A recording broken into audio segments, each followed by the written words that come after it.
Hey guys, just wanted to give you this video as per the request that came up during our Google Meet the other day, which was to get a little bit more of an experience dealing with questions framed in the evaluate the extent to which so-and-so, right? It's a very common type of question on both the LEQ, which you won't be dealing with obviously this year, but certainly also on the DBQ, which you will. So what I'd like to say to you about that, and I'll show you with a little bit of a diagram, outline, whatever that came up with, is essentially what you're trying to do with and evaluate the extent to which question is they're giving you a situation, a person usually, and you're trying to figure out where that person falls between one extreme and the other. They're almost never going to be at one extreme. They're almost never going to be at the other extreme. It's going to be somewhere in the middle, and that is the challenge for you, to use the nuance based in the evidence to figure out where along that spectrum they fall, right? So anecdotally, let's just say, okay, evaluate the extent to which Donald Trump has been a successful president, right? Let's take that question, evaluate the extent to which Donald Trump has been a successful president. To do that, you'd have to look at the things that he's done that have been successful. You have to take a look at those things that have not been. Deeper than that, you'd have to have some vision in your mind of what it means to do something successful as a president to then filter his actions through, right? But being that this is European history, I've come up with a little bit more of a European history model for us. And we're going to use Frederick the Great of Prussia, right? So the title that or the question that we've got, right? The question that we've got is we need to evaluate the extent to which Frederick the Great of Prussia was an enlightened monarch. Now, I didn't come up with an entire DBQ, so I'm almost approaching this as if it's an LEQ and I'm using like information from my own brain. If this is a DBQ, it's almost easier for you so that you can see what they're giving you and then work with that, right? But let's just take this as it is, right? The question that we're addressing here is evaluate the extent to which Frederick the Great of Prussia was an enlightened monarch. Then our goal here is to figure out, okay, we know that he's not completely unenlightened. We know that he's not 100% enlightened. We know that he's somewhere in between. Our goal is to figure out where Frederick is going to fall on this spectrum. And the first thing that we need to do to figure out where he falls in that spectrum is figure out what it means to be enlightened, right? We need to know what it means to be enlightened or what it means to be an enlightened monarch so we can figure out how well or how poorly Frederick the Great lives up to those characteristics. So I brainstormed real quick some characteristics of enlightened thoughts, enlightened thinkers, and I listed them out in a quick brainstorm, right? What does it mean to be enlightened?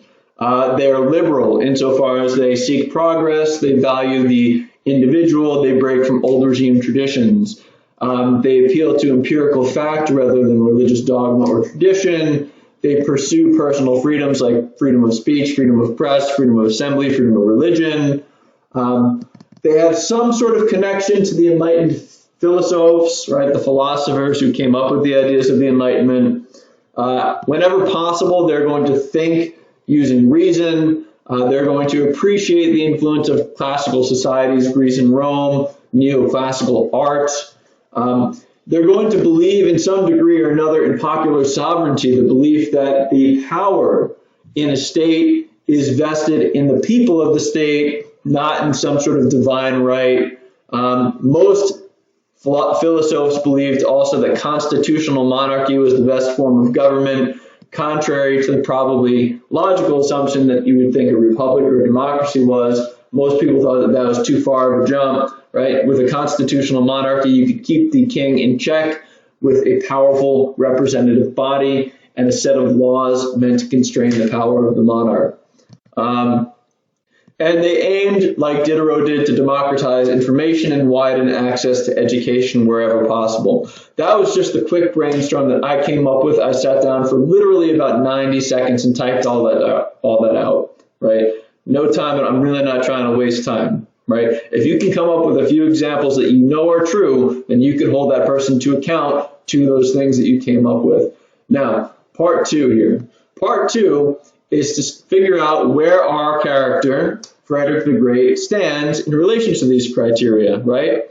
What did he do that was enlightened? What did he do that was not enlightened? Now, again, I don't have DBQ documents in front of me, so I'm using my own historical knowledge to come up with these. And thankfully for you, in terms of bringing in outside information, you will have the ability to have your books, your notes out in front of you for this exam, and that could only be a benefit for you, because I certainly also use the textbook to try and double check some of these things. Some of them I knew in my head, but I wanted to get a little bit more of a robust picture, right? So what did he do that was enlightened? He invited Voltaire to live with him for a few years, although eventually he kicked him out. He's quoted as saying that the king should be the first servant of the state. He eliminated torture and the death penalty, except in the case of murder verdicts. He granted limited freedom of speech and press. He granted limited religious toleration. We'll talk about that in a second.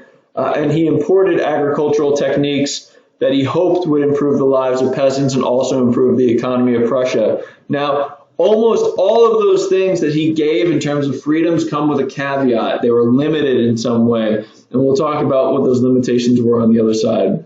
How was he not enlightened? Well, this is kind of the caveat to religious tolerance.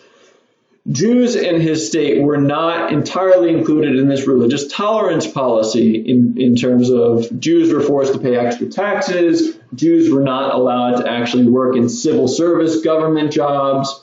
Unlike his neighbor to the south, Joseph II Habsburg, Frederick the Great did not eliminate serfdom. The Junker nobility in Prussia put too much influence on him to keep that traditional thing in place. The Junker nobility was a very traditional body. They did not want to move too far into the future, too progressive. They didn't want to be too progressive. So Frederick the Great, although he may have personally wanted to do it, never did.